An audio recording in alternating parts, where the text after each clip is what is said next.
with the deadly collision on a runway in New York. The terrifying video when an Air Canada plane crashed into a fire truck. The two pilots dead, dozens in the hospital with air traffic control capturing those chilling moments.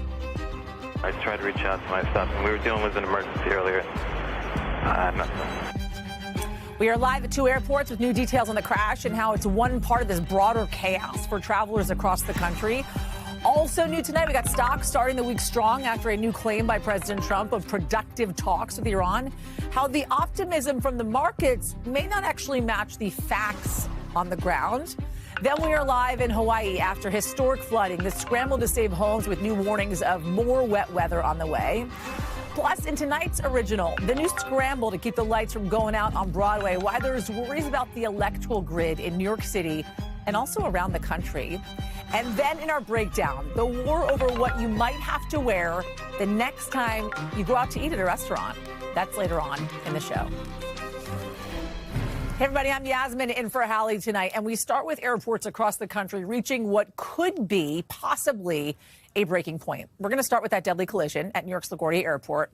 Here's some new video of the moment an Air Canada plane collided with a fire truck. It is terrifying to see. Two pilots who were at the start of their careers killed in the wreck. At least 41 others were injured. A flight attendant was found alive after being ejected from the plane in the crash, still strapped into her jump seat. Two sources telling us that. Right now, the NTSB is investigating how all this happened. We expect to hear from them soon, and we're going to bring it to you as soon as we do get that. But one of the things they're going to be looking at closely is this audio that shows an air traffic controller allowing the truck to cross the runway before urgently calling it back. Truck 1 and Company, LaGuardia Tower, requesting to cross 4 at Delta. Truck 1 and Company, cross 4 at Delta. Truck 1 and Company, crossing 4 at Delta. Frontier 4195, stop there, please. Stop. And then this, just moments after the crash. That wasn't good to watch. Yeah, I know I was here. I tried to reach out to my staff, and we were dealing with an emergency earlier. No, man, you did the best you could. So right now, the wreckage is still sitting on the tarmac. The airport reopened just a couple of hours ago. And this tragedy is coming as the White House is sending ICE agents to airports to help with massive security lines caused by the partial government shutdown. Some people showing up for their flights 6 hours early just to get to their gate. Almost 12% of TSA officers are now calling out sick. That is the highest number that we have seen yet in this shutdown. 400 officers have quit altogether. We have got team coverage on this thing. We got Jesse Kirsch, who's standing by for us in Atlanta. Sahil Kapoor has the view on Capitol Hill. We want to start, though, with Stephen Romo, who's at LaGuardia Airport for us.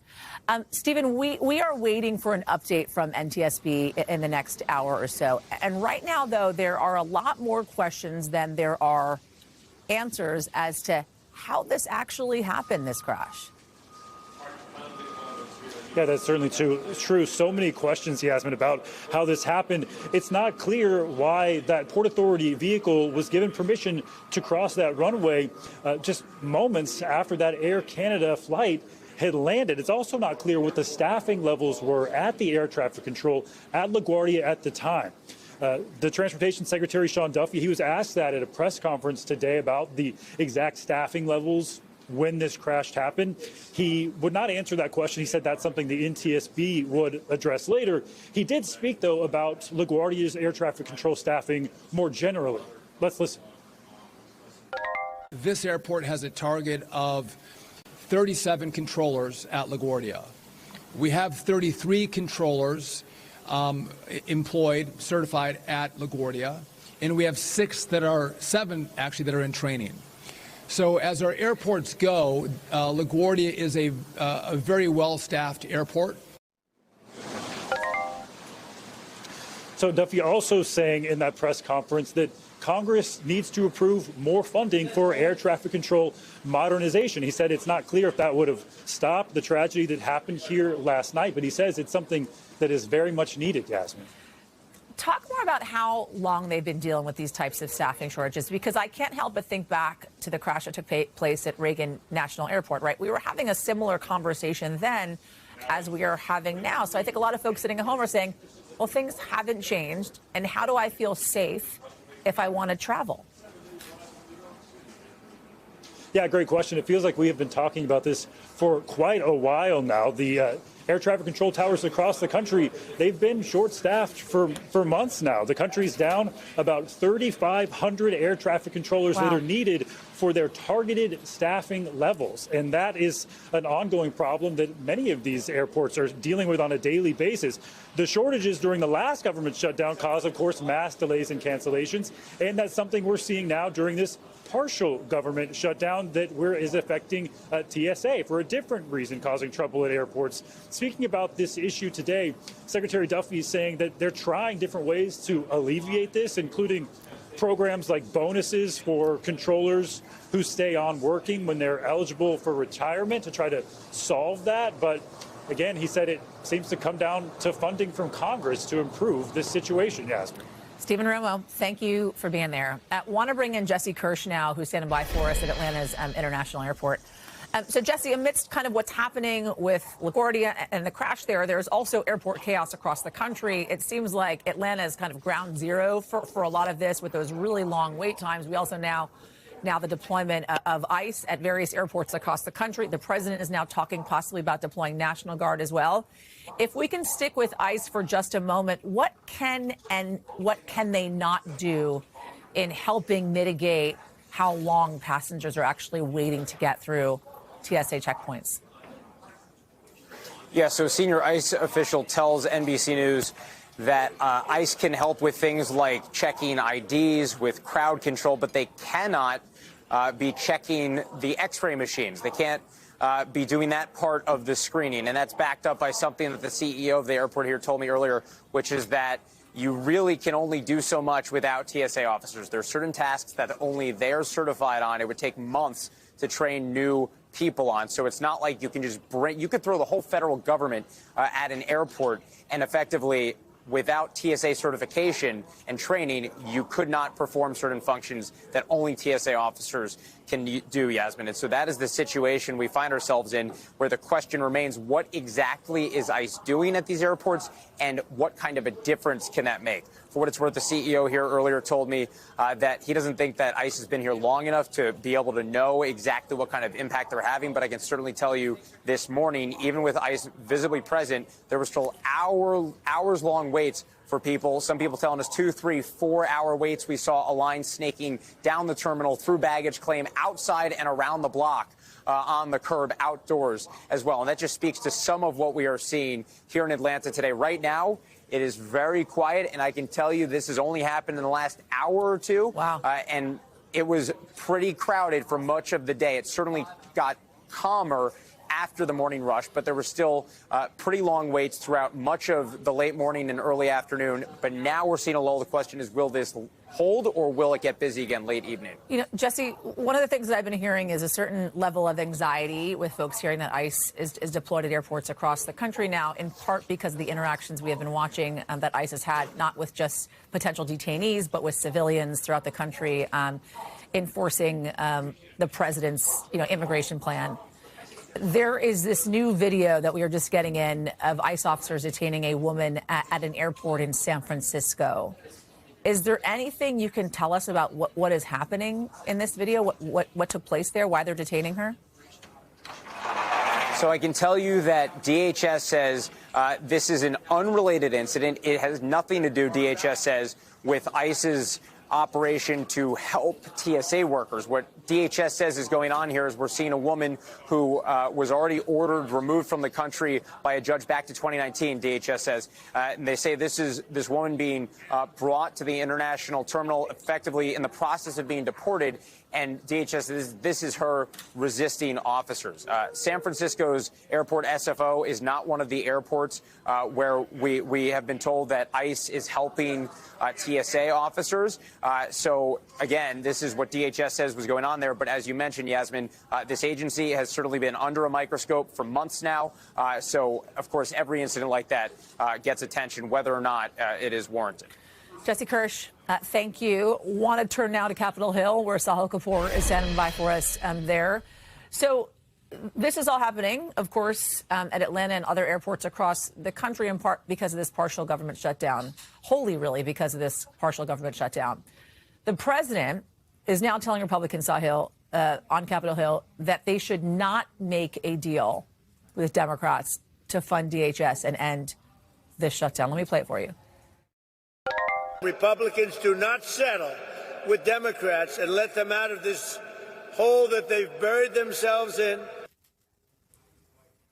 But look, if you are a lawmaker on Capitol Hill right now, you're watching this video, you're up for re-election come November, you know at the end of the day, these shutdowns, people end up pointing fingers in one direction or the other. Are you saying we're not going to make a deal, or are you saying we got to make a deal because a lot of Americans are really concerned about air travel right now? Well, Yasmin, this idea from President Trump is already falling flat on Capitol Hill. The president's theory seems to be that Republicans can take one thing that Democrats are opposed to, which is funding DHS without reforms to immigration enforcement, ICE and CBP, and attach to it another thing that Democrats are emphatically opposed to, which is the Save America Act, the election bill, and somehow they would get to yes. That's not a theory that's ever really worked on Capitol Hill. Members of both parties that we've talked to so far in the Senate have said as much, starting with the minority leader in the Senate, Chuck Schumer, who trashed this idea, called it a temper tantrum by the president. Let's play some more of what he said. He doesn't give a damn about the American people.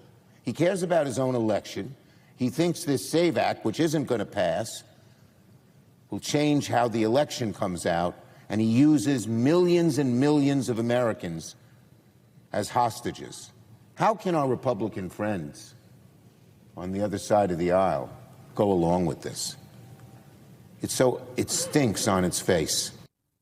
Now, Democrats are also depicting this as proof that Donald Trump owns the government shutdown with DHS as the airport chaos worsens. But it's not just Democrats. The Senate Majority Leader John Thune, the top Republican in the chamber, told our colleague Katie Taylor that this is not a realistic proposition to pair these two things together, and other Trump allies, Republican senators, are saying it's easier said than done. So suffice it to say, this idea is not going anywhere. This is Trump trying to signal that he's angry and he really wants the Save America Act to pass, even though it doesn't have a path right now, Yasmin. Sahil Kapoor, thank you. So things for the markets are looking up after the president promised to delay any attacks on Iran's energy facilities. You see where stocks settled at close just in the last hour or so, green across the board there. The money moves happened because of this post by the president just before Wall Street's opening bell. It called for a 5-day pause because of, quote, very good and productive conversations regarding the war. You remember over the weekend, the president said the U.S. would attack power plants inside Iran unless, he said, the regime committed to reopening the Strait of Hormuz within 48 hours. That deadline would have been just after the show tonight. Now, the president is sounding confident without that commitment. All I'm saying is we are in the throes of a real possibility of making a deal. And I think if I were a betting man, I'd bet for it. But again, I'm not guaranteeing anything.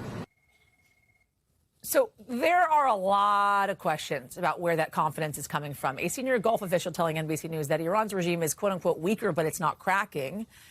Hallie is going to break down what it all means for your money in just a second. But we want to start in the region with Raf Sanchez, who's standing by for us in Doha, Qatar. So, Raf, that senior Gulf official that I just mentioned, he also told NBC News that there can't be a solution until Tehran cannot threaten the Strait of Hormuz anymore. Right now, we don't have any evidence that Iran can no longer threaten the Strait of Hormuz. There's no evidence that suggests that any of these talks have actually taken place, in spite of the fact that the president has said they are taking place. Iran is denying the talks are taking place. We don't even necessarily know what the objective of these talks are at the end of this 5-day period that the president has arbitrarily put out there. So what do we know? Yasmin, I can tell you, across the Middle East, across the world, people are parsing the president's words, and they are trying to understand, when it comes to these negotiations he's talking about, what's true, what's not, how much is this a reflection of reality, and how much is this the president just trying to calm the markets down? As you mentioned, it did work on that last front. Oil prices went down, stocks went up. But whether there are really any negotiations going on and whether they are fruitful, that remains very much to be seen. As you said, the Iranian regime is saying there are no talks underway. We heard earlier from the Speaker of the Iranian parliament. He is a notable figure because he's one of the few surviving senior Iranian regime officials at this point, and he is someone who has been talked about as a potential negotiator from the Iranian side, given how few other figures in power there are still at this stage. He is saying that there are no talks underway. The president did not lay out who it is on the Iranian side that Steve Witkoff and Jared Kushner, his son-in-law, are allegedly talking to. He did say that it is not Mujtaba Khamenei, it is not the new supreme leader of Iran, who we know was wounded, who hasn't been seen in public, hasn't been heard from, and does not seem to be, from what we can tell, at least making day-to-day decisions over there.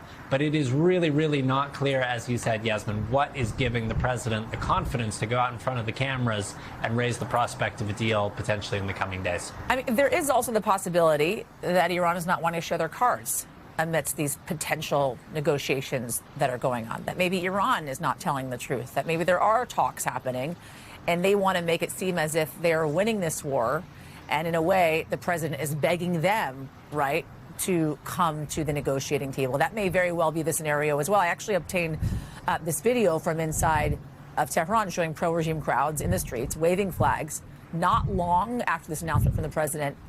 And then you have the Iranian military and others accusing the president of retreating, of fearing them, as I mentioned, right? So is there a possibility that this is kind of a pretense for Iran to find a potential off-ramp here, looking like a winner, not showing their cards, not saying we're negotiating, but then potentially negotiating? Yeah, you can absolutely see how it would potentially play to their advantage to say, look, we've got the president of the United States, the most powerful person in the world, coming to us and wanting to talk, and we don't want to talk to him. So we will see whether or not these negotiations exist, whether they bear any fruit or not.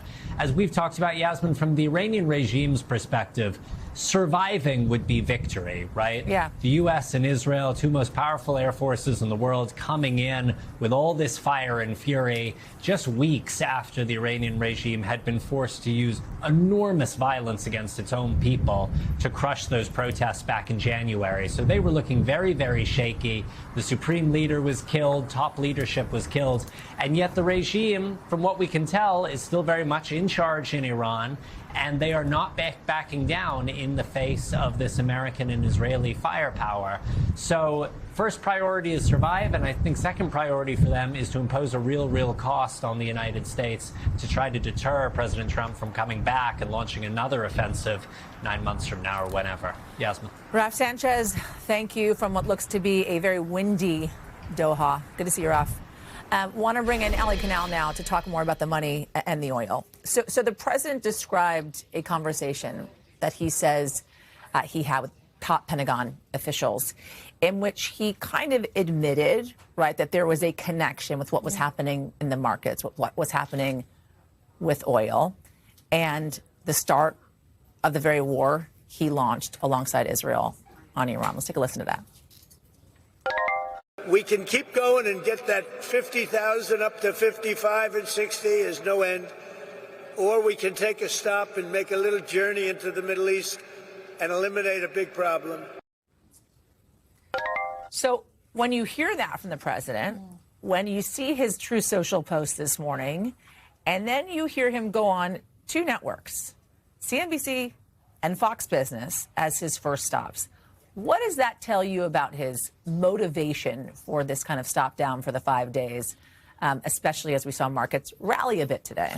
Well, look, the president watches the stock market. He watches the oil market. He watches the bond market. And this is actually something that we saw not that long ago, right? Last year, during the Liberation Day tariff announcements, stock market went crazy, bond market went crazy. What happened shortly after that? He He went on Fox Business. He said he was watching Fox Business. Jamie Dimon made a comment about the bond market, and then he quickly backed away on a lot of those reciprocal tariffs. So that's something that's become known as the taco trade. Trump always chickens out. At a certain threshold, that could be looked at as a check on policy. So investors at least are thinking right now that maybe we have a version of this with the Iran war. Of course, the stakes are high, though, right? I mean, there's that economic ripple effect, not just in stocks, but also oil, gas, and affordability at large.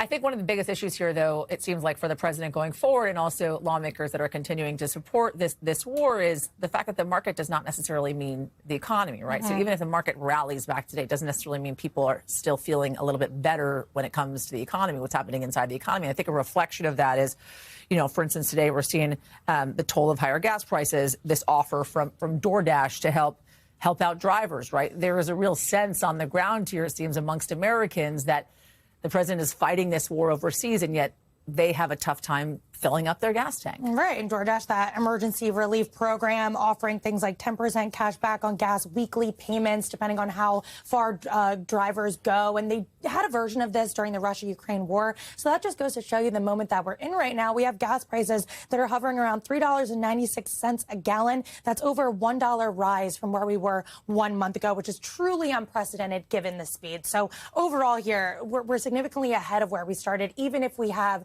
seen this stock market reaction and the oil market as well. Hallie Canal, thank you. Thank you. All right, want to go to Hawaii now, where emergency crews there are working to assess the damage from back-to-back storms that slammed the islands with historic floods with more rain still possible. Take a look at some of these devastating scenes. After the worst floods in 20 years wrecked homes, some cities swamped with a year's worth of rain in just a couple of days. You see the Coast Guard on the ground earlier wading through knee-deep floodwaters, trying to help people stranded. First responders have rescued more than 200 people so far. We have team coverage there tonight. Bill Cairns is standing by for us with the forecast. We want to start, though, with Steve Patterson, who's on the ground for us in Hawaii. Give us the latest, what you're seeing on the ground there, the cleanup efforts, the rescue crews, what folks are dealing with, Steve. Yeah, I mean, you can see how scattered we are. There's action really on every side of us. The days ahead are going to look a whole heck of a lot like this. Volunteers, neighbors, union organizers, people just in this community who found their community essentially submerged, and I'm talking up to chest-deep floodwaters after a deluge of rain struck this area. This is the North Shore of Hawaii, causing all of this damage, all of this devastation, in many cases uprooting homes, ripping it off their foundations, and if not, rotting homes from the inside because of how much water there was. And you can see the effort. These, again, are just people who grabbed a shovel, grabbed a hoe, grabbed a rake, got money, and are trying to clear as much of this as much as they possibly can. But the level of devastation, it was just so bad. I spoke to neighbors in this area. In fact, a woman right up the street, her name's Farron. She had a home in her family for 5 generations, and now it is completely ruined. I spoke to her just a few hours ago. Listen to this. My parents worked hard for this. They were plantation workers, so to see it like this now, it's very devastating. This is our family home, and to see it like this, it's destroyed. And this is the first time since anybody could remember that anything like this had ever happened to this community. And you can hear the emotion in her voice, the sadness. Thankfully, the worst of the storm is over. It's going to be dry from here on out, giving this community a chance to recover. The governor saying state offices are back open, schools are back in business. It is now just the business of cleanup. But the threat, though, is now the mudslides, because the ground is so saturated. It has the potential to be very dangerous here over the next few days. Yasmin? Really hoping and praying for a lot of those folks there as they're dealing with you know, the consequences of what takes place with a lot of these natural disasters. Steve Patterson, thank you. Want to go now to Bill Cairns, who's standing by for us and keeping an eye on all the weather there as well as across the country. Let's start in Hawaii first, and then we'll move east, Bill. So Is there more rain expected? What are the expectations for the folks there? We even have flash flood warnings currently. This is the same storm system that affected them over the weekend. And some areas have gotten 20 to 30 inches of rain this month alone. And a lot of the flooding that you're just watching is on the big island of Oahu. But on Maui, we've had flooding. And now we have flash flood warnings on the western edge of the big island of Hawaii. This will be in effect for the rest of today. So as we go throughout this evening, we are still going to watch isolated areas of heavy rain. When you see the bright reds, these are thunderstorms and downpours. Notice most of them are on the west side of the island, a little bit here in Maui, too, which we don't need, where we already have some problems. And as far as the forecast goes, we're going to be watching this slowly improving as we go throughout the night tonight and then into tomorrow. So this is our future cast, and it kind of shows you this blob of green, this rain slowly moving away to the northeast, and things will improve, and hopefully the cleanup can also improve, too. So let's talk a little bit about what's happening as far as the West goes, how warm it's been, how unusually hot the winter was, and then this last period we've seen this March. We have been watching records all over the place. We have seen the warmest winter we've ever seen in the West. And even when we factor in the temperatures in the East with how cold it was still our second warmest winter. And then just in the last couple of days, we've been watching numerous locations reporting all-time record March temperatures. So we had about 662 daily record highs. That's just from this heat wave this last week or two. And 713 sites saw their warmest temperature they've ever recorded on any March day. So that's where we're standing. But it's not over yet. This is like a really extenuated period of incredible warmth. All of the red dots on this map show you where expected record highs are going to be this week, too. So we're already very warm today. Tomorrow, we're going to break records in Denver, Grand Junction, Vegas, Phoenix once again, Albuquerque, and then it's going to spread across the country. So we're like skipping early spring, and we're just going straight to the middle of spring or straight to the end of spring in all areas. You know, we're going to be 90 in Oklahoma City by the time we get to Wednesday. And I think the worst part of all of this is that there's just no end in sight, Yasmin. As we look towards next week's forecast, we're going to continue to see the warmth in all of these same exact areas. What a swing. Wow. Bill Cairns, thank you. Coming up, the new details just into us from Colombia after a military plane crash. We're going to show you the scene. And an update on the search for Nancy Guthrie. Neighbors have told us investigators asked them for footage from January 11th. We're going to tell you more next.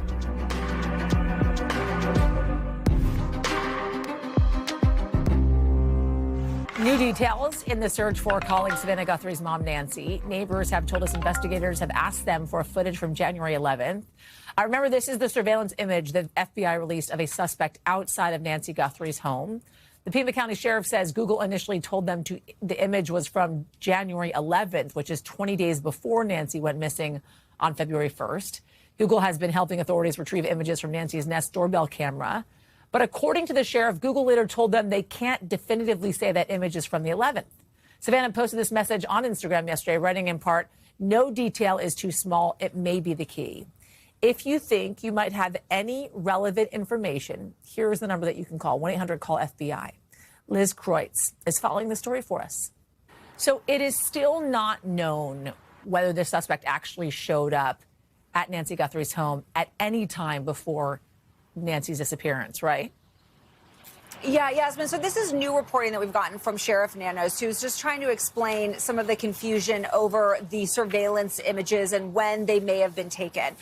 The sheriff has repeatedly told us that there were no timestamps, dates or timestamps given on the images. The reason that they believe a majority of the surveillance images, like the one that you show, that video there, was taken on February 1st, the morning of the abduction, is because you can see the person take down the camera. So they can just deduce that that was taken that morning that the camera went offline.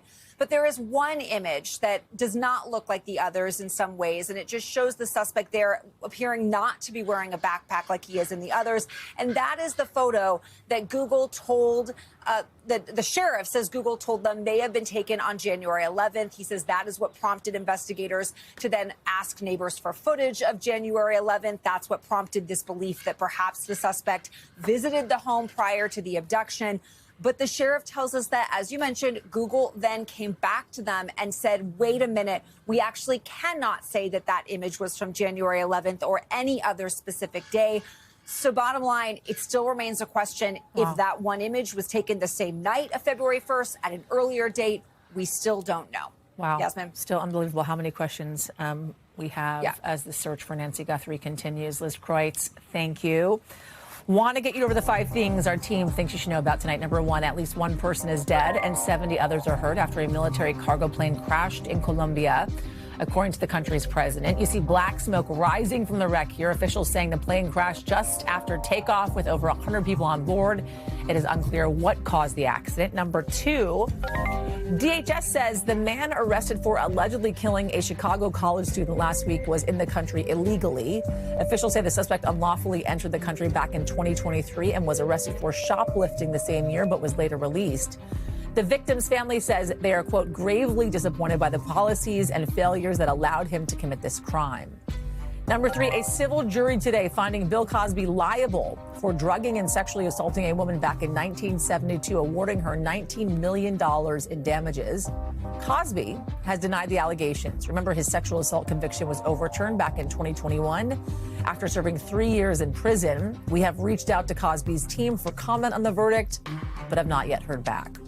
Number 4, take a look at this. A surfing coach in California rescuing a dad and his daughter who were stuck in a rip current. Witnesses say he dove in when he saw them struggling to keep their heads above water. Fortunately, everyone is expected to be okay. Number 5, posters with Celine Dion song titles popping up around Paris, fueling rumors of a potential stage comeback for the singer 4 years after her stiff person syndrome diagnosis, forcing her to cancel performances in recent years. One French-Canadian newspaper reported she's expected to perform multiple concerts later this year in France. We have reached out to her team to confirm, but have not yet heard back. All right, when we come back, why the country's biggest city could soon face rolling blackouts. Plus, what's being found inside Barbie dolls in Missouri, the new warning from police. We'll be right back.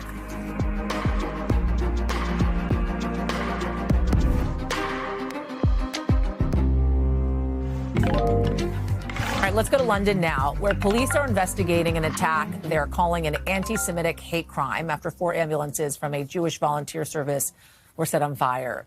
You see here massive flames rising from the ambulances as they burn, sending up those thick plumes of smoke. Luckily, nobody was hurt.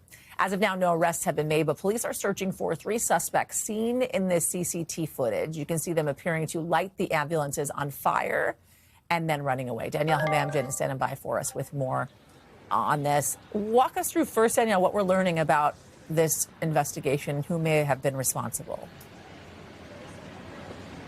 Yeah, good evening, Yasmin. And just in the past hour or so, police have removed the cordon, and you can see behind me the charred remains of those ambulances. You could also see the windows boarded up because there was damage, of course, because of the blast of the explosion. This is a suburb of northwestern London, home to 16,000 people. Half of them are Jewish. Many of them waking up in the middle of the night last night to the sound of explosions. Those 3 suspects you just showed in the CCTV video setting fire to those ambulances, and afterwards the fire department said the gas canisters exploded, shattering nearby windows, triggering the evacuation of about 30 people. It is incredible that no one here was injured. Many also woke up to, in complete shock that this happened in this community, that this would be the target. This is a volunteer ambulance service that doesn't just serve Jews, it serves anybody and everybody who needs it. And so nearly 24 hours after the fact now, nobody has been arrested. Take a listen to what the Metropolitan Police Department had to say earlier today. We believe we're looking for 3 suspects at this early stage. CCTV footage appears to show 3 people in hoods pouring accelerant onto the vehicles before igniting them and fleeing. While this has not been declared a terrorist incident at this stage, the investigation is now being led by counter-terrorism policing. And police are also investigating a claim of responsibility made by a group linked to Iran, a same group that has claimed responsibility for similar attacks elsewhere in Europe in recent weeks, Yasmin. Danielle, Israel is currently at war with Iran. They were at war with Gaza. We have seen an increase in anti-Semitic attacks across the world, really. Is there a heightened sense of fear in the community right now? And what are officials doing to mitigate these potential threats? Yeah, there certainly is. And since 2023, there's been a surge in these types of anti-Semitic attacks, incidents reported. And this has coincided during a period where polls have shown that support for Israel is waning. I spoke to a Jewish human rights lawyer today who talked about the fact that, Israeli foreign policy can fuel those who are already intent on causing harm. Now, on this issue, the mayor of London, Sadiq Khan, touched on it today, the correlation between what's unfolding in the Middle East, first Gaza and now skepticism over the war in Iran, and what we're seeing here in the UK. Take a listen. I'm afraid we know you could do a graph in terms of tension in the Middle East and an increase in anti-Semitism in London and across the UK and indeed across the globe. And we've got to recognise that there is no link between the two in terms of no Jewish person in this country should be attacked because of what's happening in the Middle East. You can't blame Israel foreign policy on that. It's disgusting.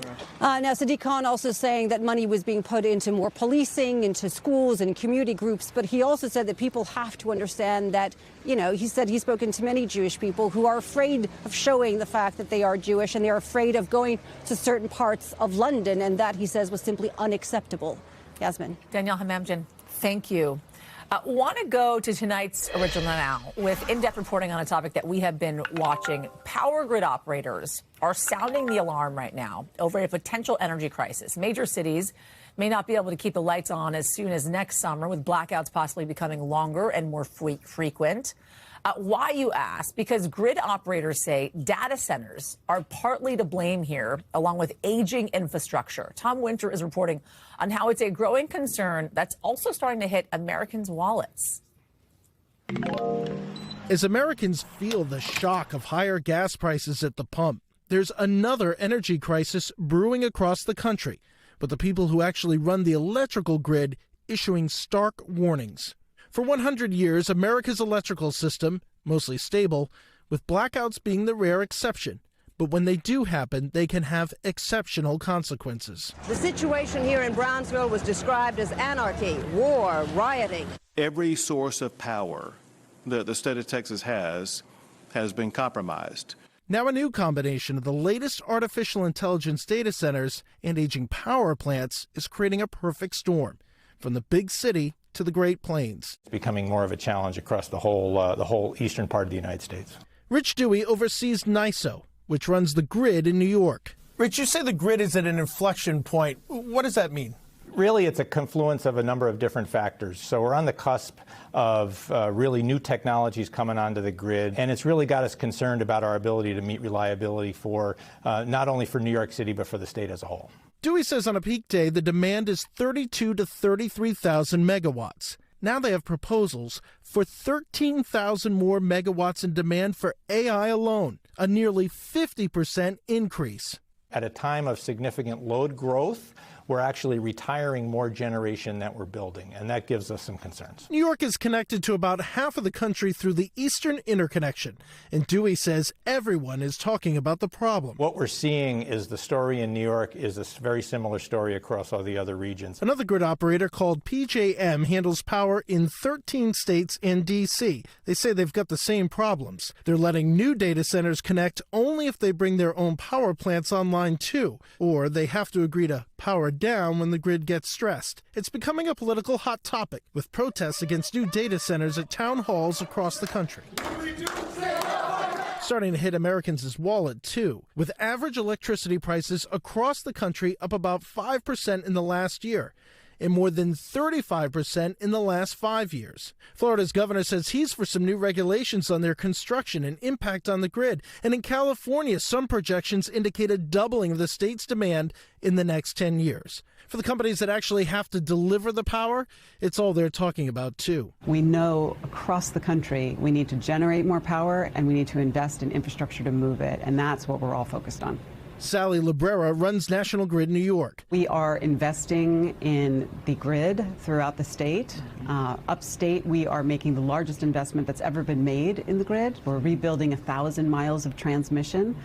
We are investing heavily in substations. And the reason that we're doing that is because we want to grow the grid. That includes the natural gas to fuel the plants now the biggest fuel source for electricity across the country, surpassing coal about a decade ago. And despite the global conflict, natural gas prices have remained relatively low this year.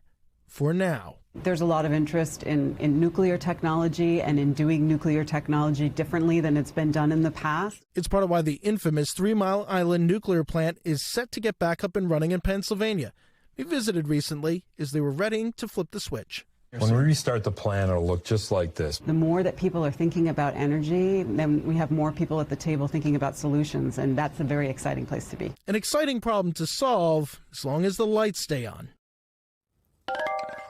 And Tom Winter is joining us now. And I think you kind of summed up my kind of follow-up question quite well, which is, okay, great. So there's some solutions out there, right? Nuclear technology, for instance, being one of them. But you also mentioned that these rolling blackouts could happen as soon as next summer, right? So how do we get there faster? Is there anything folks can do, some patchwork solutions so that we're not dealing with these rolling blackouts? Yeah, well, when you talk to Dewey and Libera, I mean, first, there's things that need to be done immediately for the near term and then also done immediately for the long term. So on the near term side of things, you know, one of the things that NYSO is trying to do is, you know, figure out, are there ways that we can communicate with customers, whether they be data centers or be you and me here in New York State, that we can kind of cut back a little bit on that demand, save some of the energy. They're also talking about the idea of storing some of the energy. At 2 a.m., we don't consume as much power as we do at maybe 2 p.m., 3 p.m., 6 p.m. on a hot day, but those power plants can run there. There are ways to store that energy that could be potentially helpful. Long term, of course, the challenge here is that, you know, in 3 to 5 years, it will take to ramp up the types of power plants that you'll need to be able to deliver this power. So are you telling me I should listen to my husband and turn the lights off when we leave the house and not crank the AC all the way down to 65 degrees or the heat up to 80? I think that's something that NYSO and every other operator would very much like you to do. Yes, on those days for sure. Got it. Tom Winter, thank you. Appreciate it. All right, so NBC covers hundreds of stories every day, and because it's tough to read, watch, or listen to all of them, our bureau teams have done it for you. This is what they tell us is going down in their regions in the segment that we call The Local. Out of our Midwest Bureau, police in Missouri are investigating after fentanyl was found inside Barbie doll packaging at a local store. Officials think the dolls were likely contaminated before they arrived and say all the tainted dolls that were sold have since been recovered. The store says it is cooperating with the investigation. Out of our Western Bureau, more than a dozen kids storming a Sacramento gas station. You can see it here, some even grabbing merchandise before running off. No arrests have been made so far. And then to our Southern Bureau, new video showing a meteor exploding across the sky in Texas. NASA says it happened nearly 29 miles above Houston. One person saying she thinks a piece hit the roof of her house. It's coming just days after similar scenes in parts of Ohio and Pennsylvania emerged as well.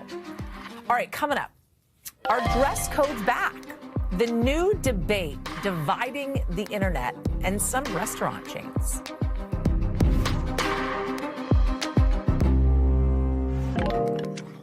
All right, so there is a food fight tonight between two major restaurant chains. It's not about the food that's actually on the plate, but it's about how people are dressing up for dinner, what they're wearing.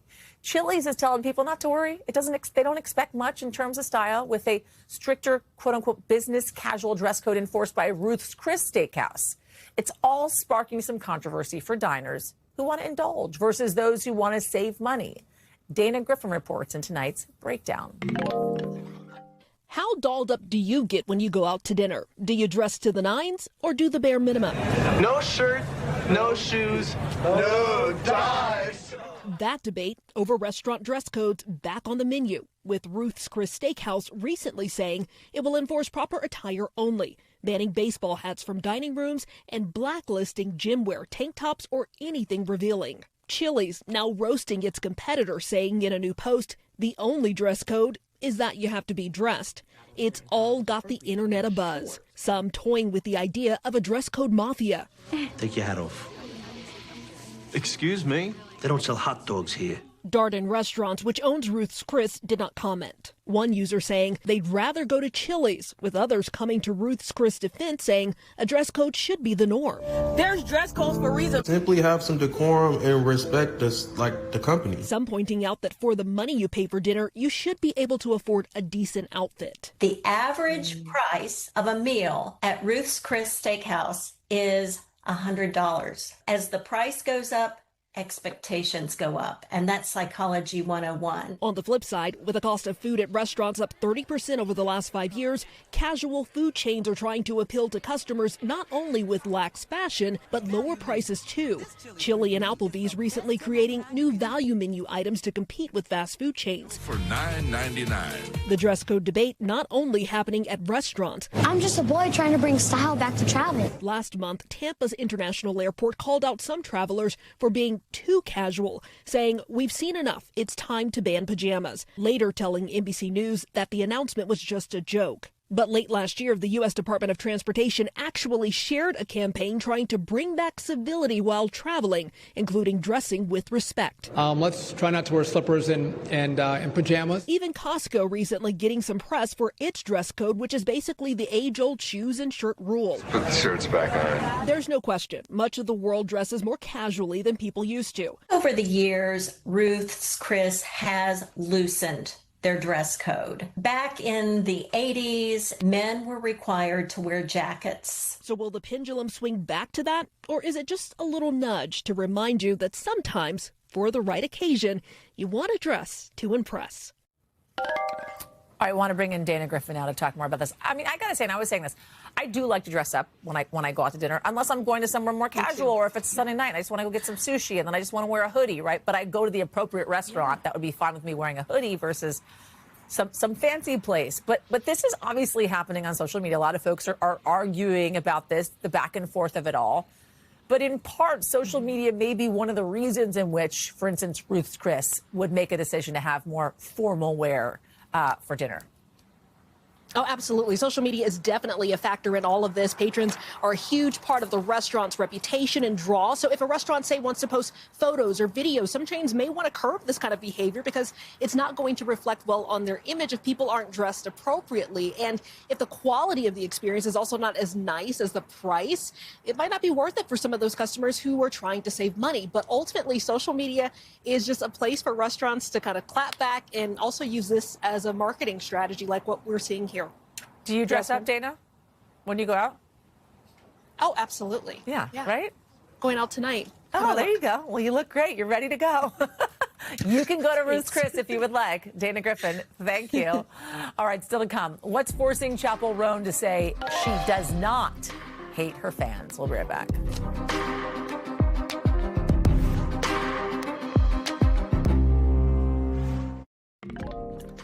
All right, we are hearing from a mother today who says a security guard left her 11-year-old daughter in tears for smiling at pop star Chappell Roan at a hotel in Brazil. Did she send him to do it? Again, I don't know. I think that you have a responsibility when you are a celebrity to make sure, I guess, that the people that work for you and that act on your behalf are acting on your behalf. So she is married to a Brazilian soccer player who says their daughter was super excited to see Roan perform at a music festival there. He says their child walked past Roan's table at the hotel breakfast where they were both staying and smiled. Then a security guard accused her of harassing the star, threatened to complain to the hotel while his daughter sat there in tears. Chappell Roan says she has nothing to do with this and that it wasn't her security guard. I did not ask the security guard to go up and talk to this mother and child. They did not come up to me. I do not hate people who are fans of my music. I do not hate children. So it's coming after Roan's already in the hot seat for how she's handling her rise to fame, raising questions about what these megastars really owe their fans. Let's bring in Chloe Malas with more. The fallout has been swift. The mayor of Rio tweeting this, saying that she is no longer even welcome to perform in their very famous stadium that has seen the likes of Shakira and Madonna. I mean, this all coming after Chappell Roan came out in her own video apologizing, saying, look, if this happened, I don't condone it. I didn't say that this was okay to do. I did not direct the security guard, who's not my typical security guard, to interact with this mother and child. But obviously, little did everybody know that this sweet 11-year-old girl was the daughter of Jude Law and the stepdaughter of a world-famous soccer player who currently plays in Brazil. So that's why you're seeing such strong support from the mayor of Rio. But I also just want to take a step back here. It was only earlier this month that Chapel Roan came under some criticism from even the likes of Boy George when she snapped at the paparazzi while in Paris for Paris Fashion Week. And Chapel has been very outspoken about her privacy and her boundaries, rightfully so, but some people believe that she takes it too far. In a series of TikTok videos in 2024, Roan said that she finds it weird and creepy when fans want to hug her, take her picture, come near her, get an autograph. She's like, just because I'm famous, and I'm paraphrasing here, doesn't mean you know me. And like I said, Boy George and others saying, what? You're famous, and this comes with the territory. And I mean, look, if you look at stars like Taylor Swift, it's the opposite of what we've seen when it comes to the fandom. And not everybody has to go by the same set of rules. I just think that why so many people are upset about this is that this was an 11-year-old girl who supposedly, according to her mother, did not go up to her and disturb Chapel Roan's breakfast. She didn't have her phone out. She wasn't doing anything that really crossed a line, according to the mother. And many feel as though this is taking it a step too far, that they were berated and that the mother was told, basically, you need to handle your daughter and teach her better lessons. But this has been the ultimate talker over the weekend. People really can't get enough of this story because everybody has an opinion. Chloe Malas, thank you. That is a wrap for this hour, everybody. Don't forget, you can catch me on Here's the Scoop wherever you get your podcast. Coverage picks up right now.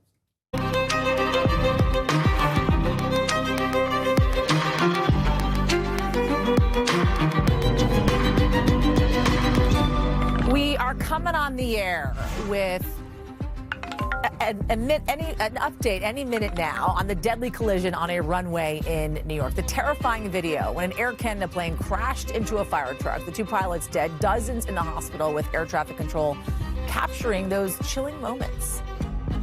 I tried to reach out to my stuff. We were dealing with an emergency earlier. I messed up. We are live at two airports ahead of a news conference with safety officials. Also new tonight, stocks start the week strong after a new claim by President Trump of productive talks with Iran. How the optimism from the markets might not match the facts on the ground. Then we are live in Hawaii after historic flooding, the scramble to save homes with new warnings of more wet weather on the way. Plus, why police in Tucson have circled a key date 3 weeks before the disappearance of Nancy Guthrie, what they may want to know. And we are on the scene of an apparent anti-Semitic attack in London. What investigators want to know after the ambulances you see here were set on fire. That's later on in the show. Hey, everybody, I'm Yasmin in for Hallie tonight, and we start with airports across the country reaching what could be a breaking point. We're going to get to an update from the NTSB on that deadly collision at New York's LaGuardia Airport in the next 30 minutes or so. Here is new video of the moment. An Air Canada plane collided with a fire truck. Two pilots who were at the start of their careers killed in the wreck. At least 41 others hurt. A flight attendant was found alive after being ejected from the plane in the crash, still strapped into her jump seat, two sources telling us. Right now, the NTSB is investigating how this happened. We expect to hear from them soon, and we're going to bring it to you live when we get it. But one of the things we're going to be looking at closely is this audio that shows an air traffic controller allowing the truck to cross the runway before urgently calling it back. Truck 1 and Company, LaGuardia Tower requesting to cross 4 at Delta. Truck 1 and Company, cross 4 at Delta. Truck 1 and Company crossing 4 at Delta. Frontier 4195, stop there, please. Stop. And this just moments after the crash. That wasn't good to watch. Yeah, I know I was here. I tried to reach out to my stuff. We were dealing with an emergency earlier. I messed up. No, man, you did the best you could. Right now, the wreckage is still sitting on the tarmac. The airport reopened just a few hours ago. And this tragedy comes as the White House sends ICE agents to airports to help with massive security lines caused by the partial shutdown. Some people showing up for their flights 6 hours early just to get to their gate. Almost 12% of TSA officers are now calling out sick. That is the highest number that we have seen yet in this shutdown. 400 officers quit altogether. We have got team coverage on this thing. We got Jesse Kirsch on the ground for us in Atlanta. Sahil Kapoor has the view on Capitol Hill. We want to start, though, with Stephen Romo, who's at LaGuardia Airport. We are just a half hour or so, Stephen, away from this update from NTSB. As the accountability question hangs over this investigation, walk us through what more we know. Yeah, Yasmin, a lot of questions about how this was able to happen. Uncertainty of how this Port Authority vehicle was told that they could cross the runway right after this Air Canada jet had landed. That is not clear. It's also not clear the staffing level of the air traffic control tower here at LaGuardia when this took place. Something that Transportation Secretary Sean Duffy was asked about in a press briefing he gave earlier this afternoon. He did not answer that question about the staffing level at the time, but he did say that LaGuardia is a very well-staffed airport and gave numbers of the controllers on duty here, and something that other airports around the country are not able to say. Duffy also using this chance to say that Congress needs to fund air traffic control modernization, saying that it's not clear if this would have prevented the crash that happened last night, but saying that it is a bipartisan issue that needs to be addressed, using this opportunity to point out that very large need that we've talked about for a while here in the country. A lot of questions to go for how this was able to happen, and more importantly, what's going to prevent something like it from happening again. Yasmin? Tell us more about what we're learning about the pilots as well, Stephen. Yeah, we did learn a bit more in that press briefing that Duffy gave alongside other officials that these were both young men just at the very beginning of their careers, working for this jazz company that does the air flights for Air Canada as well. We don't know much more about them beyond that, along with the other people who were injured in this, the Port Authority workers. We were able to learn more about them as well, including one of them able to be released from the hospital as early as this evening. So some good news for that count of it, but there's still much more to go in learning who these pilots were and more on, of course, what led this to happen. Yes. Stephen Romo, thank you. Want to go down to Jesse Kirsch, who's standing by for us at Atlanta's International Airport.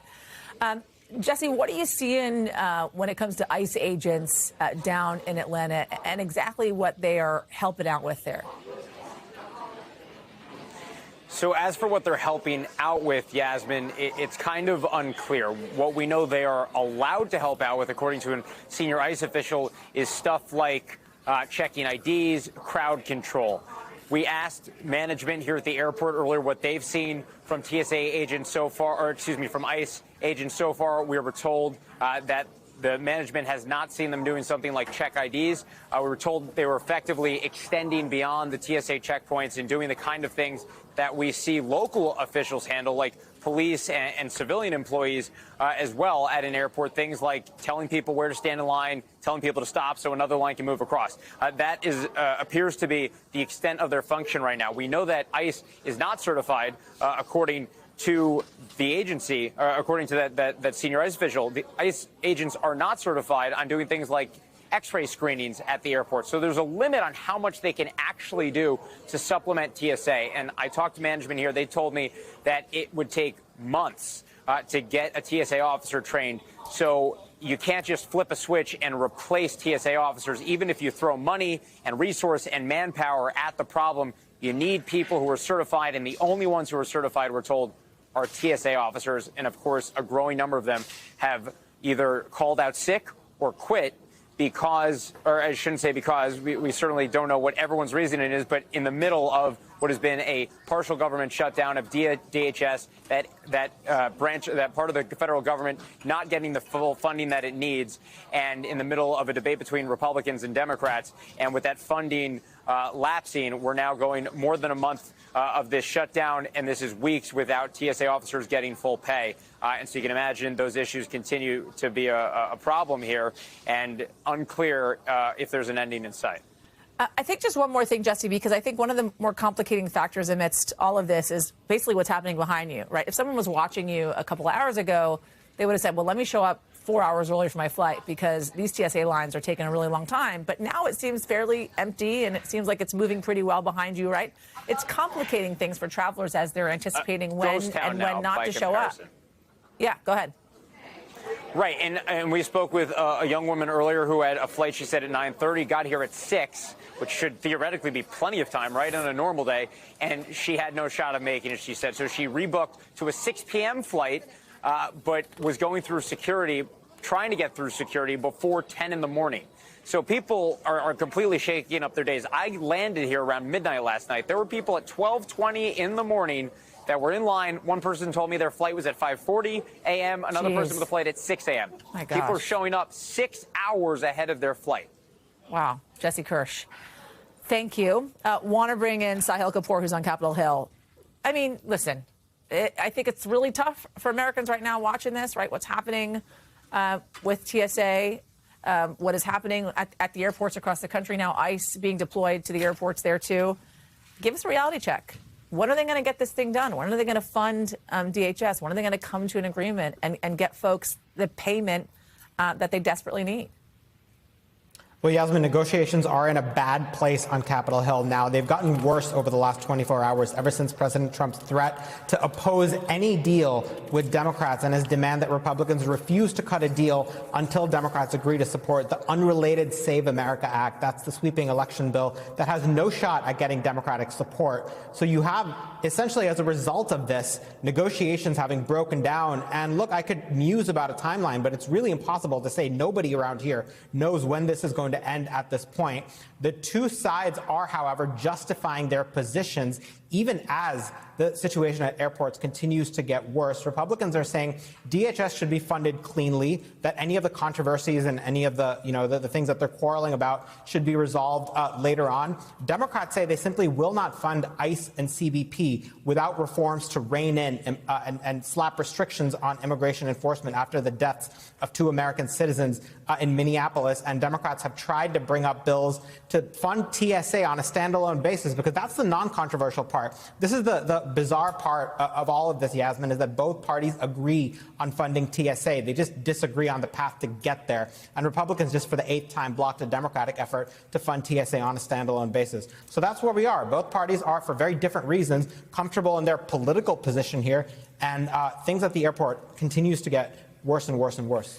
Sahil Kapoor, thank you. Let's talk about the war with Iran and what's happening with the economy and markets there. So things with the markets are looking up after President Trump promised to delay any attacks on Iran's energy facilities. You see where stocks settled at close just in the last hour or so.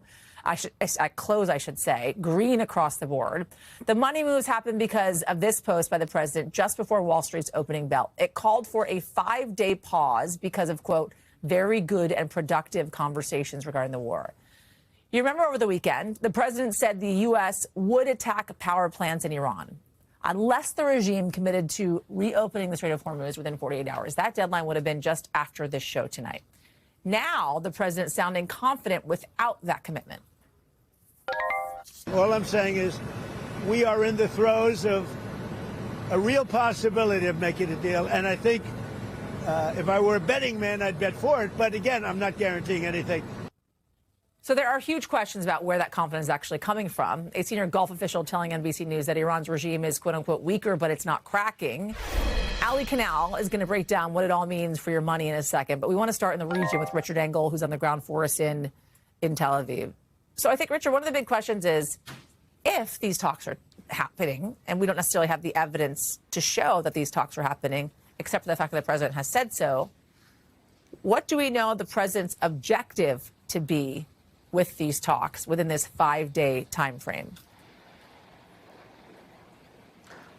That is a very difficult question. I think a lot of people have troubled when they try and figure out where President Trump is going with all of this, because he's made so many contradictory statements. He said that Iran's nuclear program was obliterated, and now it is a threat. He said that he was going to destroy Iran's oil facilities. Now he's saying he's not going to. He's made many different statements that are self-evidently opposed to each other.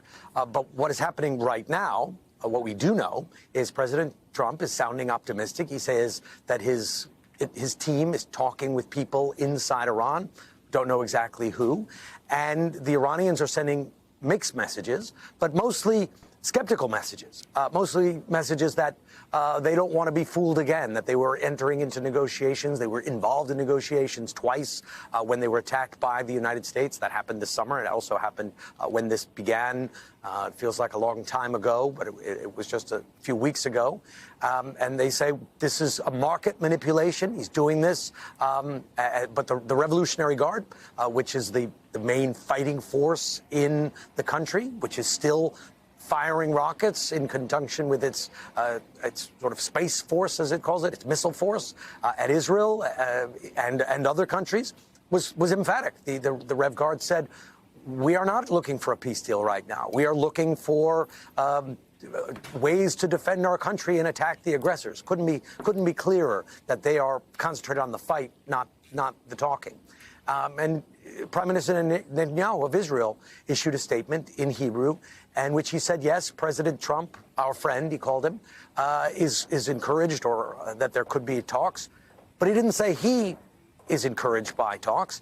And he also told the Israeli people that Israel has every intention, at least for now, of continuing its military operations. And those military operations are continuing as we speak in Iran, also in Lebanon.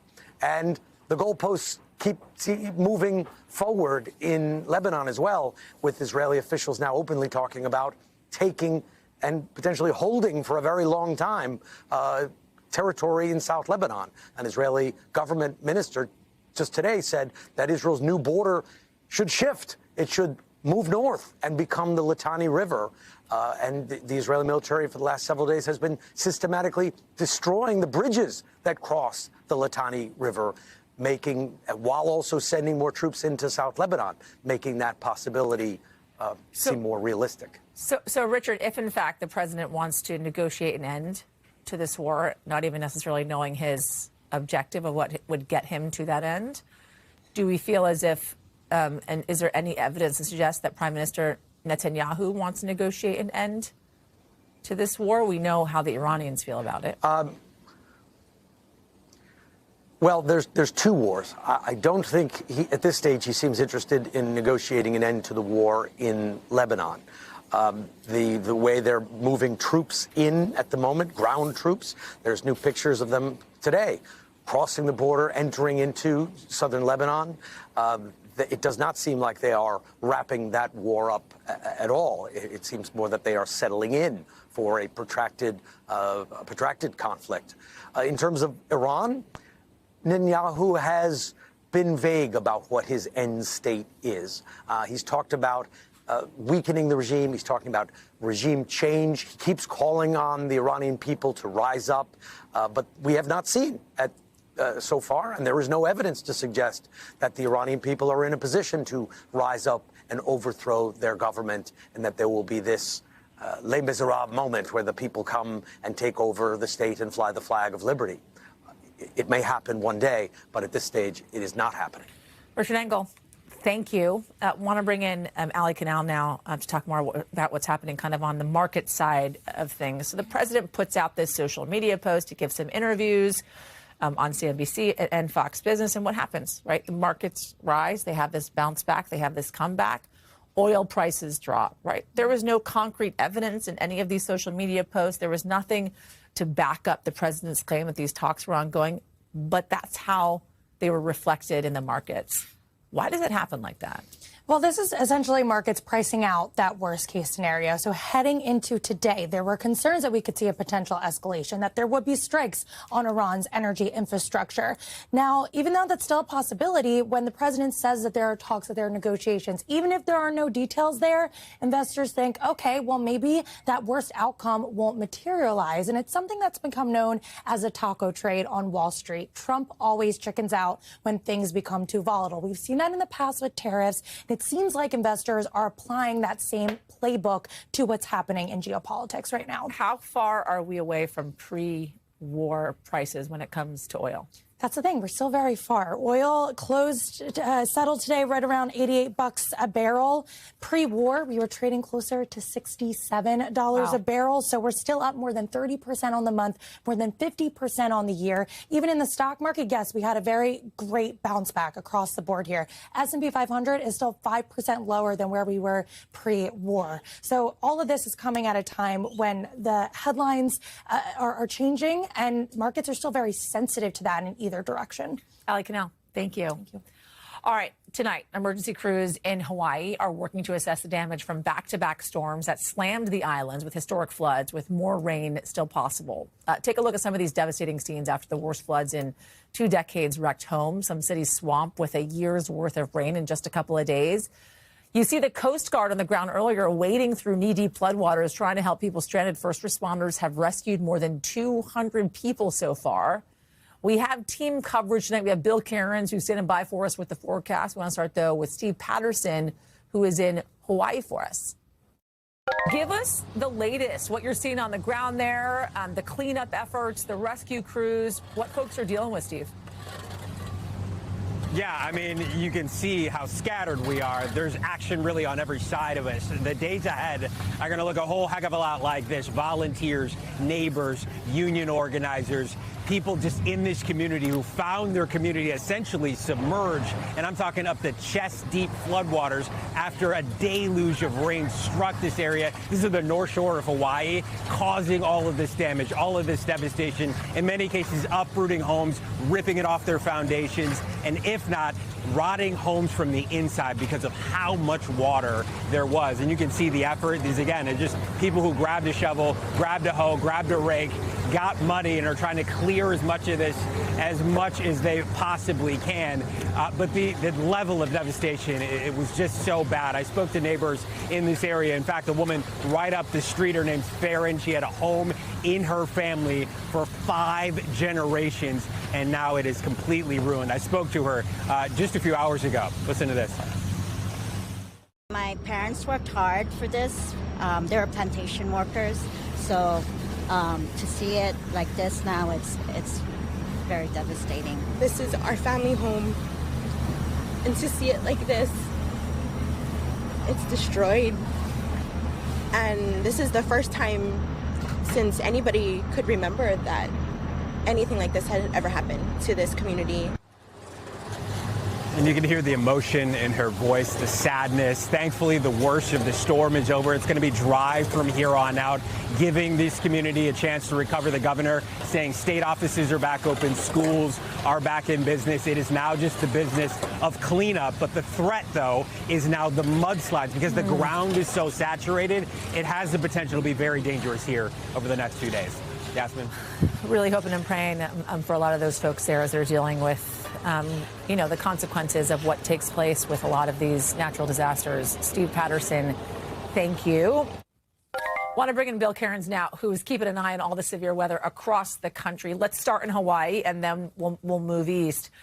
What do they have ahead for them? Yeah, this was, not your normal Hawaiian floods. I mean, longtime residents are saying this is the worst they saw in like the last 20 years. So most of the damage that you saw where Steve was located on the, Oahu, the North Shore. This was not in Honolulu itself. The North Shore is where the worst of it was. We did have some flooding on Maui. At least one a significant road was washed out. All the flooding we've been dealing with today has been on the Big Island, where last hour we were under a flash flood warning. Now that's slowly improving. This has just been a painfully slow storm moving through the island chain. Still areas of very heavy rain, but you notice it's more scattered. We don't have the bright reds over the land areas. This is it looks like a little thunderstorm developing just south of Hilo. So things are improving. This is the last day of unusual rain. Then we'll get back in your typical trade wind shower pattern as we go throughout the rest of this week. So now let's talk about these temperatures, because it's just been a nation divided this winter. Everywhere in blue here was colder than normal for your typical winter. If you're on the East Coast, you don't need me to tell you that. It was unusually cold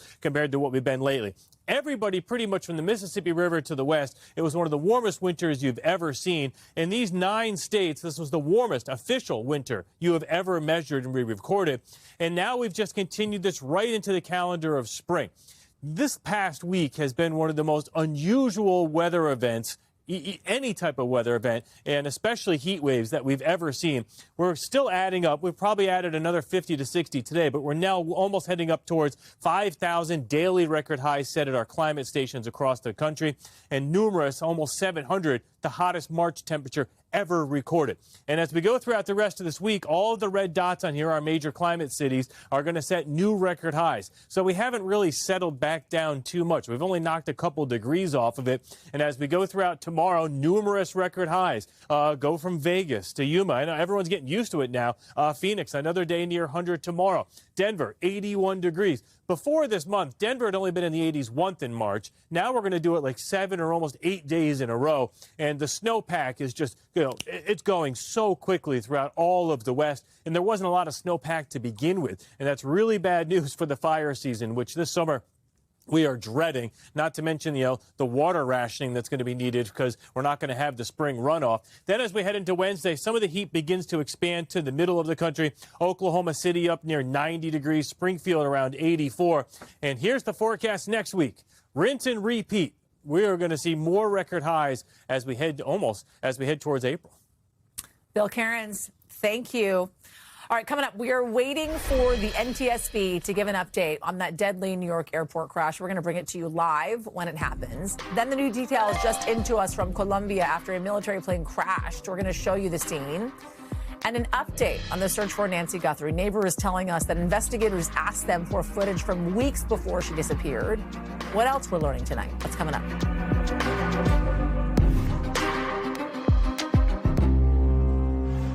New details in the search for colleague Savannah Guthrie's mom, Nancy. Neighbors have told us investigators have asked them for footage from January 11th. I remember this is the surveillance image that FBI released of a suspect outside of Nancy Guthrie's home. The Pima County Sheriff says Google initially told them the image was from January 11th, which is 20 days before Nancy went missing on February 1st. Google has been helping authorities retrieve images from Nancy's Nest doorbell camera. But according to the sheriff, Google later told them they can't definitively say that image is from the 11th. Savannah posted this message on Instagram yesterday, writing in part, "No detail is too small. It may be the key. If you think you might have any relevant information, here's the number that you can call, 1-800-CALL-FBI. Liz Kreutz is following the story for us. So it is still not known whether the suspect actually showed up at Nancy Guthrie's home at any time before Nancy's disappearance, right? Yeah, Yasmin. So this is new reporting that we've gotten from Sheriff Nanos, who's just trying to explain some of the confusion over the surveillance images and when they may have been taken. The sheriff has repeatedly told us that there were no timestamps, dates or timestamps given on the images. The reason that they believe a majority of the surveillance images, like the one that you show, that video there, was taken on February 1st, the morning of the abduction, is because you can see the person take down the camera. So they can just deduce that that was taken that morning, that the camera went offline. But there is one image that does not look like the others in some ways, and it just shows the suspect there appearing not to be wearing a backpack like he is in the others. And that is the photo that Google told, the sheriff says Google told them may have been taken on January 11th. He says that is what prompted investigators to then ask neighbors for footage of January 11th. That's what prompted this belief that perhaps the suspect visited the home prior to the abduction. But the sheriff tells us that, as you mentioned, Google then came back to them and said, wait a minute, we actually cannot say that that image was from January 11th or any other specific day. So bottom line, it still remains a question if that one image was taken the same night of February 1st at an earlier date. We still don't know. Wow. Yasmin. Still unbelievable how many questions we have as the search for Nancy Guthrie continues. Liz Kreutz, thank you. Let's get you over to the 5 things our team thinks you should know about tonight. Number 1, at least one person is dead and 70 others hurt after a military cargo plane crashed in Colombia. According to the country's president, you see black smoke rising from the wreck here. Officials saying the plane crashed just after takeoff with over 100 people on board. It is unclear what caused the accident. Number 2, DHS says the man arrested for allegedly killing a Chicago college student last week was in the country illegally. Officials say the suspect unlawfully entered the country back in 2023 and was arrested for shoplifting the same year, but was later released. The victim's family says they are, quote, gravely disappointed by the policies and failures that allowed him to commit this crime. Number 3, the new body cam video capturing Colorado police rescuing a 1-year-old baby who stopped breathing. Officials saying the mom was rushing to the hospital when she stopped police at a red light. An officer hopped down, performed CPR for 5 minutes before medics arrived. Fortunately, the baby started breathing and is expected to be okay. Number 4, take a look at this. A surfing coach in California rescuing a dad and his daughter stuck in a rip current. Witnesses say he dove in when he saw them struggling to keep their heads above water. Fortunately, everyone is expected to be okay. And number 5, posters with Celine Dion song titles popping up around Paris, fueling rumors of a potential stage comeback for the singer. 4 years after her stiff person syndrome diagnosis, forcing her to cancel performances in recent years. One French-Canadian newspaper reported she's expected to perform multiple concerts later this year in France. We reached out to her team to confirm, but have not yet heard back. All right, when we come back, we are waiting for that NTSB press conference to give an update on that deadly New York airport crash. We're going to bring it to you live as soon as it gets up and going. Up first, though, why the country's biggest city could soon face rolling blackouts. Plus, what's being found inside Barbie dolls in Missouri. The new warning from police coming up.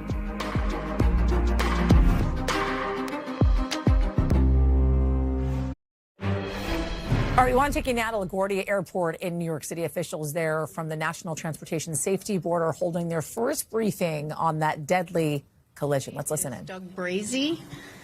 Doug, B-R-A-Z-Y. Doug Brazy is our investigator in charge, or IIC, as we refer to the investigator in charge. He is a senior aviation accident investigator, and he has been with the NTSB for 34 years.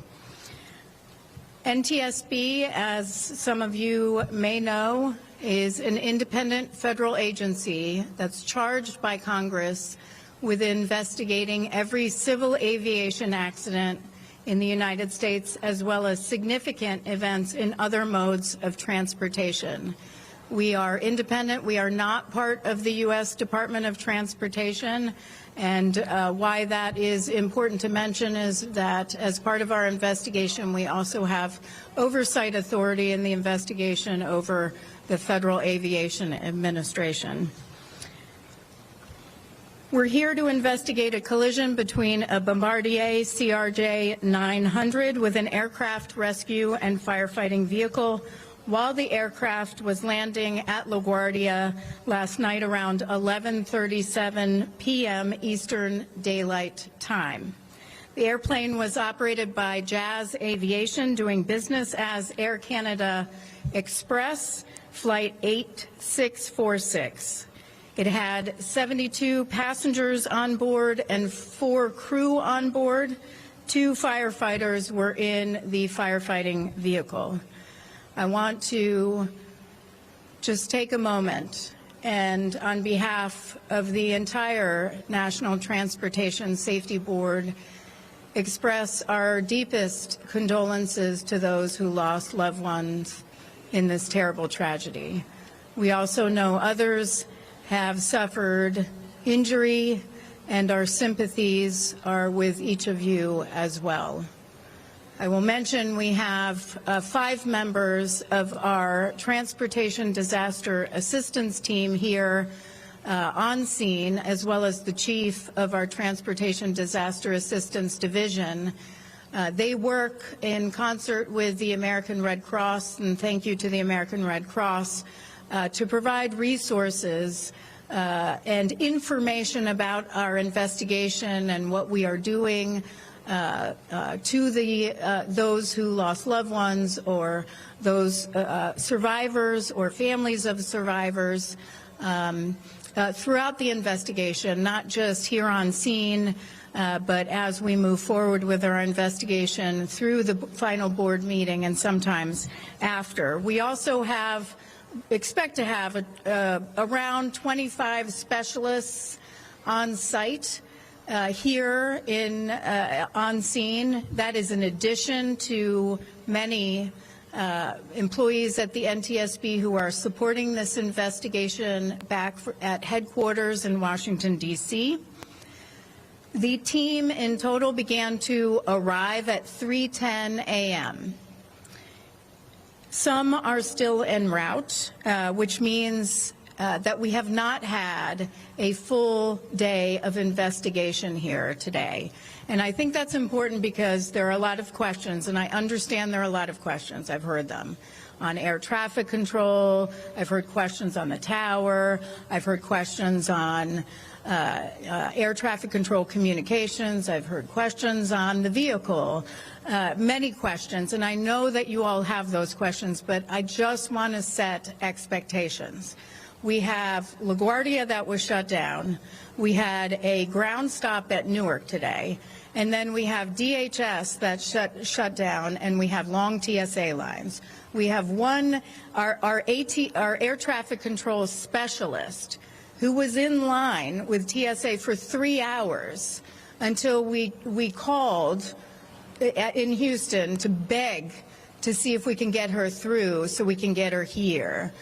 So it's been a really big challenge to get the entire team here, and they're still arriving as I speak.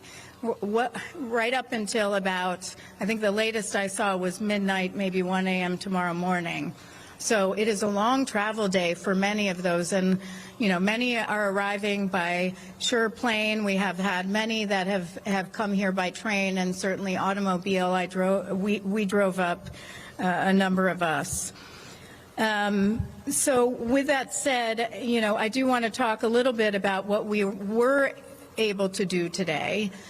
We did a walking inspection of the scene, and we have a site commander doing a really important job, which is a safety walkthrough of the scene to make sure that our safety investigators or our investigators are safe while they are on scene. There is a tremendous amount of debris from taxiway Delta across runway 4 into some other areas. It's pretty expansive, and we want to make sure, because as you're walking around, you can get injured.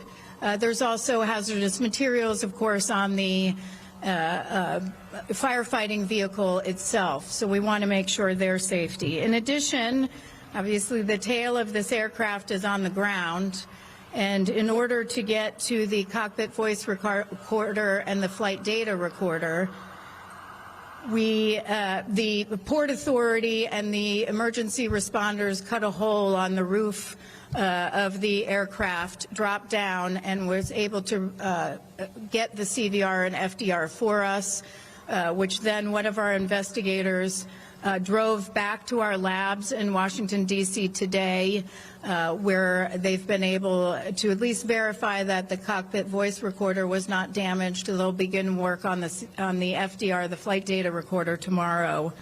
And hopefully we'll have information to share. My hope is that we'll have information to share on that tomorrow in a press conference. We also began to collect information from FAA and others, certainly on air traffic control staffing in the tower, communications training.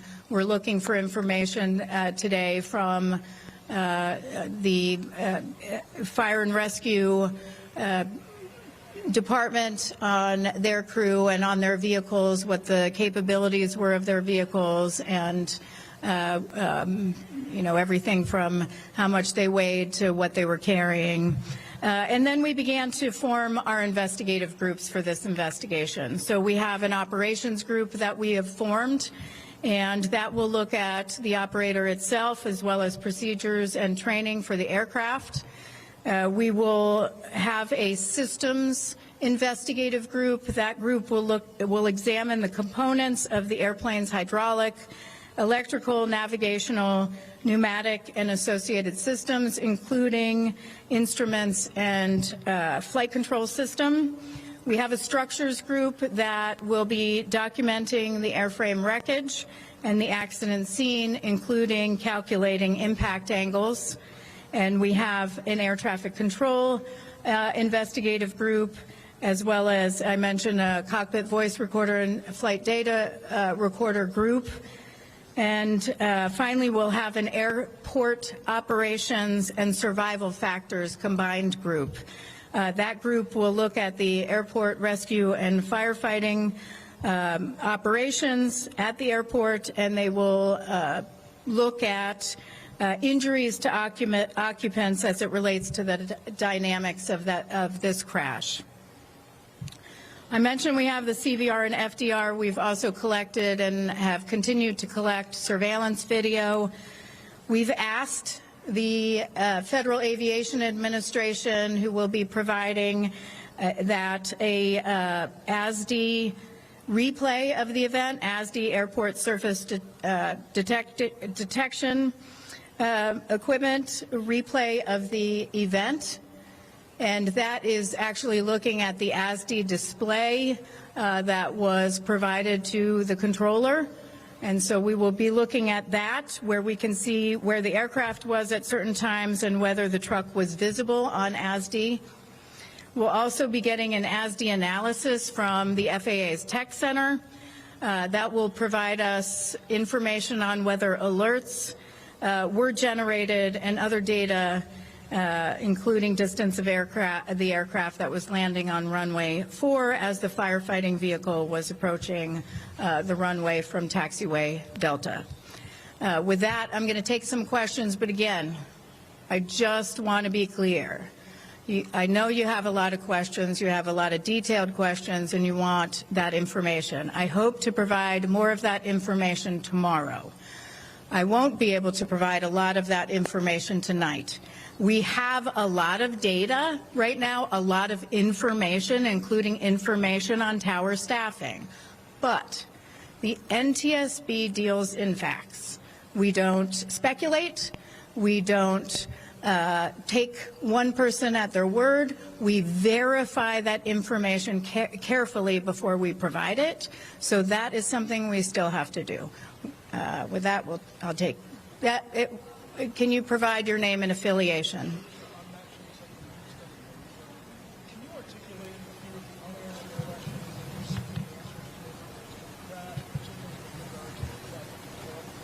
Can I articulate some of the remaining questions that we have, particularly, well, for this investigation, for the accident itself, and particularly related to air traffic control? You know, at this stage of the investigation, we don't limit ourselves. So we have questions on everything. And we look for everything, we collect everything. We may have information that comes our way that we didn't expect, so we don't rule anything out until later. So we have a lot of questions on everything. Yes.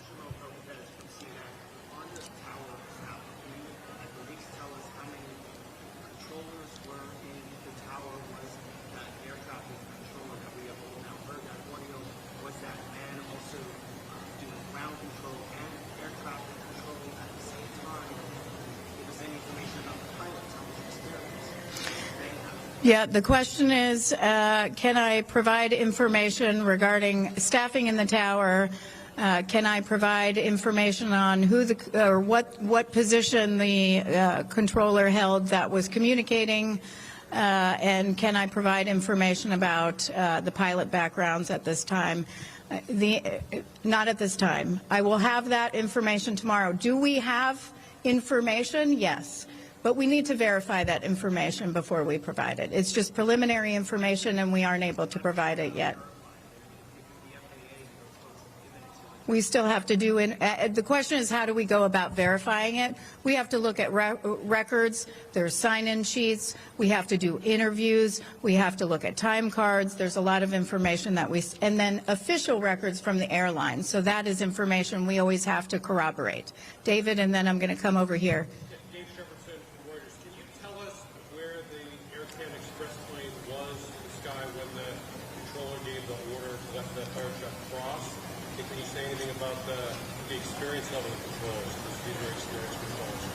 The question is, where was the aircraft when the controller gave clearance for the truck, the firefighting truck, to cross, and what was and the experience of the controllers. The experience of the controllers we still have to look at on where the aircraft was. That is actually part of what we hope to get from the FDR which we'll get hopefully tomorrow, the flight data recorder, but then also from the ASDI analysis that the tech center will provide us.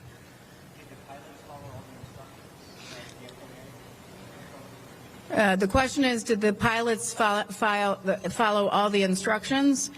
We still have to have the cockpit voice recorder verified and analyzed by all the group members before we can provide any information on that.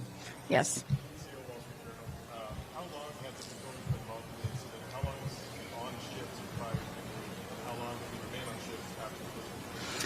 The question is on the shift of the controllers. Again, this was a mid-shift. Typically, and again, I'm just going to say this preliminarily, it could be different tomorrow. The shift might run 10:30 to 6 a.m., but we have to verify that, and we have to verify how long the controllers were on before they took over and when the shift change was.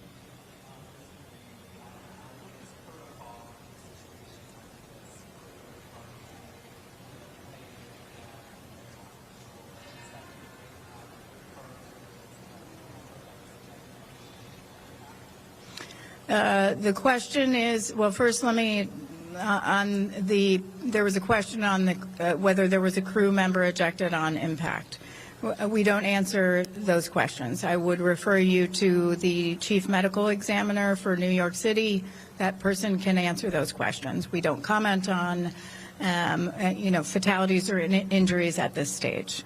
And your other question was what protocols exist between say, airport operations and with respect to firefighting and aircraft landing. That is part of our investigation, and we'll be looking at that throughout this investigation.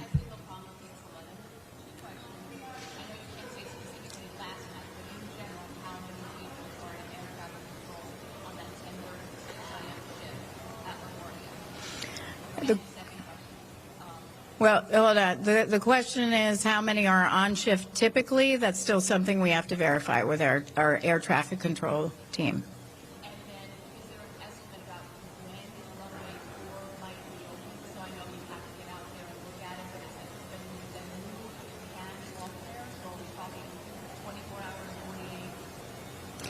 The question is how long will that runway be closed? For us to conduct our investigation. It's going to take some time. I just want to express how much there is a lot of debris. We need to go through all of that and to figure out what we need to take back to the NTSB, to our labs, what we might want to collect. First and foremost, what we need to take pictures of to document that evidence. That's all evidence. And we need to document that first, then we need to collect some of that evidence, then we get to that. It's going to be days. I'm not sure. Two more questions? Yep. Coming along to Canadian press, how do you work with Canadian investigative authorities?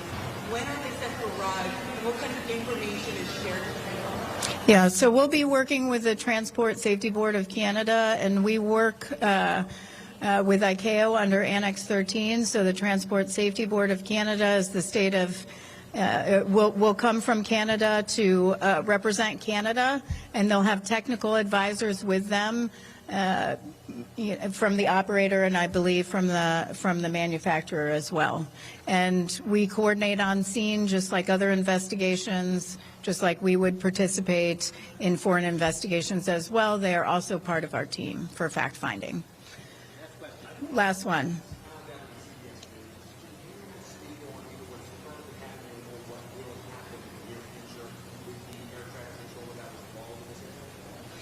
Can I speak to what would happen?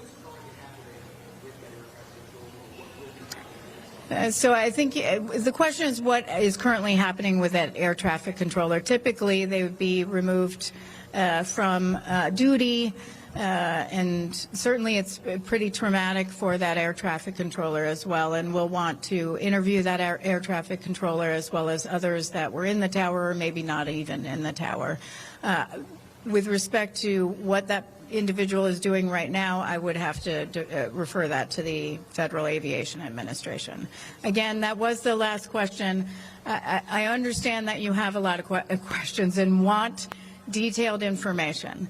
But I just want to remind you that what would happen if I gave you wrong information, unverified information right now? You would do an entire story on unverified information, and tomorrow I'd have to tell you it's wrong. And then you'd be mad at me again for different reasons. So what I'm going to tell you is we are world-renowned investigators, but we deal in facts. And if we are not able to verify those yet, and we haven't been able to, we can't provide those. We have a lot of information, but we need to be able to verify that information and provide it to you. We will do our best to provide you as much information as possible tomorrow. Thank you. Thank you. All right, so you've been listening to the NTSB giving an update on the investigation into that deadly crash at LaGuardia. NBC News aviation analyst Jeff Gazzetti is with us, along with Steve Romo, who is at LaGuardia Airport. We didn't learn a lot. To say the least. We did learn we're going to learn a heck of a lot more tomorrow, though. Some of the things I think are important to go over that we learned there is, of course, it was a Bombardier CRJ 900. The crash took place at 11:37 p.m. Eastern Standard Time, an Air Canada flight, Jazz Aviation. There were 72 passengers on board, 4 crew members, 2 firefighters in that fire vehicle. We did learn, in fact, they have now obtained the cockpit voice recorder, which I imagine is incredibly important for this ongoing investigation. They currently have 25 specialists on site, and they even talked a little bit about how this partial government shutdown is impeding some of their investigation, talking about one, for instance, air traffic control specialist who sat in a TSA line for 3 hours, I believe she said, in Texas before they were able to get her to board a flight and make her way to New York City. So it seems as if this investigation is very much ongoing, and they have not really even completed it as of yet. And they also don't have answers as to whether or not, when, in fact, they're going to be able to move that crash site away from where it is now. Steve Romo, let me start with you and kind of what you picked up on from the NTSB presser we just heard.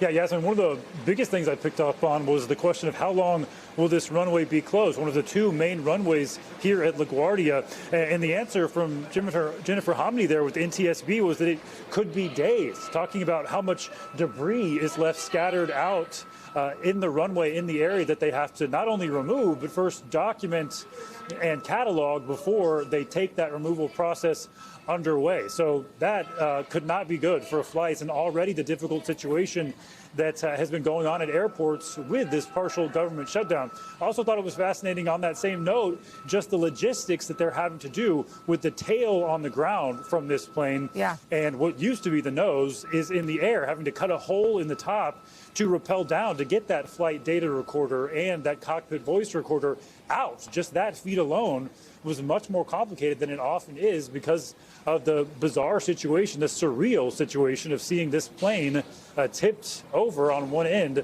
on this runway. Jeff, we did learn we're going to learn a heck of a lot more tomorrow, as I mentioned, right, as they get further and further along in this investigation. And we can understand why it is they wouldn't want to offer up more details now. But one of the outstanding questions that I have is there not some sort of system in place, for instance, at LaGuardia Airport, that would inform not just air traffic control, but others who are on the ground, who are landing, who are working, that in fact there is a plane either taking off or landing, kind of a backup to what the air traffic controllers are doing? Yasmin, I think there was a system like that. It didn't do quite everything that you mentioned, but it's called ASD. And in fact, Chair Hamidi mentioned it, that they're in the process of having the FAA show them the ASD. And what that is airport surveillance detection equipment. It specifically was designed and built to look at all moving targets on an airport surface, to include fire trucks and vehicles, as well as airplanes, and then provide a warning, a presentation to controllers as an extra tool and the tool provides warnings and things like that to prevent this kind of thing. So a big question in my mind is how was this ASD properly used? Was it working properly and the controller just wasn't paying attention to it?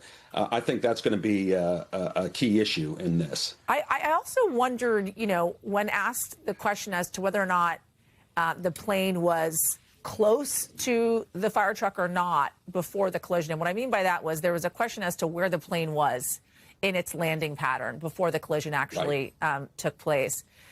Is there any reason or possibility that, for instance, the fire engine may very well have seen that plane? Is there a possibility they could have looked and said, okay, here's that plane coming, I'm not going to cross?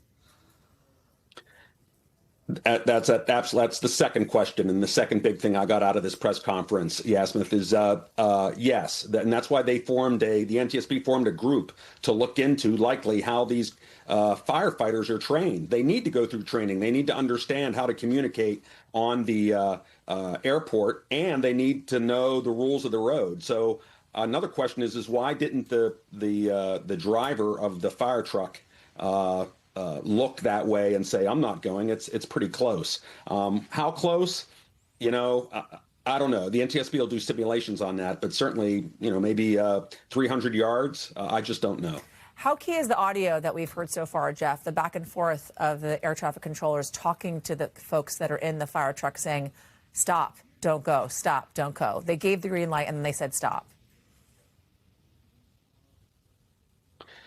Yeah, that's definitely an issue involving the next most important group, which is the air traffic control group. They're going to have to find out exactly who was going through those procedures. A lot of questions, not a lot of answers at this hour, but hopefully we're going to get some more tomorrow. Jeff Gazzetti, thank you. Steve Remo, thank you. That is a wrap for this hour. Don't forget, you can catch me on Here's the Scoop, wherever you get your podcasts. Thanks for watching, everybody. Coverage picks up right now.